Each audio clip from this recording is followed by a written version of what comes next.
네, 취재 기자와 조금 더 짚어보겠습니다. 자, 박지은 기자, 윤석열 대통령이 어제 이제 세종에서 주재한 국무회의에서 지방시대위원회를 세종에 설치하겠다라고 밝혔는데 세종시가 즉각 환영 입장을 밝힌 반면에 일부 시민단체 입장은 좀 다른 것 같습니다. 자, 우선 이 지방시대위원회 어떤 역할을 하는 기구인가요? 네, 지방시대위원회 설치와 관련된 법안이 현재 입법 예고 중인데요. 법안을 먼저 들여다보면 지방시대위원회는 대통령 소속 자문위원회로 지방 분권과 균형 발전을 위한 정책 조정, 그리고 국정과제를 심의 의결하는 기능을 담당하게 됩니다. 네. 위원장과 부위원장을 포함해서 32명 이내의 위원으로 구성되고 그리고 위원회에서 심의 의결된 사항에 대한 이행력을 확보하기 위해서 중앙지방협력회의에서 이행 상황 결과를 대통령에게 보고하도록 할 계획입니다. 기존에는 지방 분권과 균형 발전이라는 그 정책을 추진하는 주체가 자치분권위원회와 국가균형발전위원회로 각각 양분돼 있었습니다. 네. 때문에 지방 분권과 균형 발전 관련 시책을 연계하고 통합하기에는 한계가 있다 이런 지적이 있었는데요. 이렇게 양분된 두 관련 법안과 주체를 통합하는 법률안을 행안부가 지난 14일부터 다음 달 24일까지 40일 동안 입법 예고에 들어간 거고요. 해당 정책을 심의 의결할 기구로 지방시대위원회를 만들어서 세종시에 설치하겠다라는 입장을 어제 윤석열 대통령이 국무회의를 통해 밝힌 겁니다.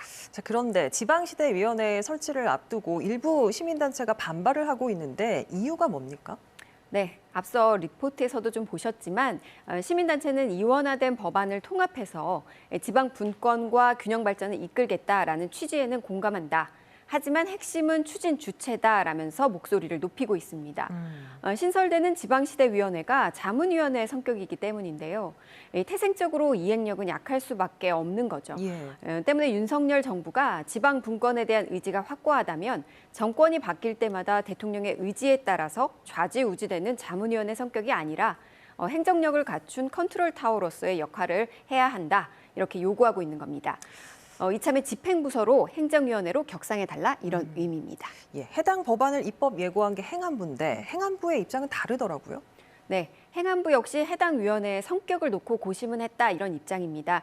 시민단체가 주장하는 대로 어떻게 이행력을 높일 수 있느냐 하는 문제가 있기 때문인데요. 본래 기능을 수행하고 있는 기존 부처와 그리고 신설되는 위원회 간의 기능 분리가 어렵다는 현실적인 문제를 고려할 수밖에 없었다고 해명했습니다. 현재 국토부와 농림부, 산업통상자원부 등 부처별로 지방 분권이랑 이 균형 발전을 위한 기능을 공동적으로 이렇게 수행하고 있는데요. 네. 시민단체는 부총리급의 행정위원회 형태의 독립적인 정부기관, 예를 들면 공정위와 금융위 같은 새로운 기관을 만들어달라 이런 주장을 하고 있는 거잖아요.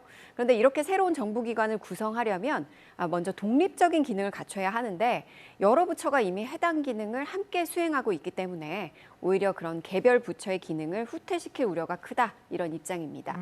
이 때문에 시민단체가 주장하는 대로 이행력을 높이기 위해서는 각 시도지사와 대통령이 함께 참여하는 중앙지방협력회의 등을 통해서 지역의 의견을 대통령에게 전달하고 대통령이 해당 안건을 지시하면 이행력을 높일 수 있다라고 생각했다면서 자문위원회 성격으로도 충분할 것이다 이렇게 설명했습니다.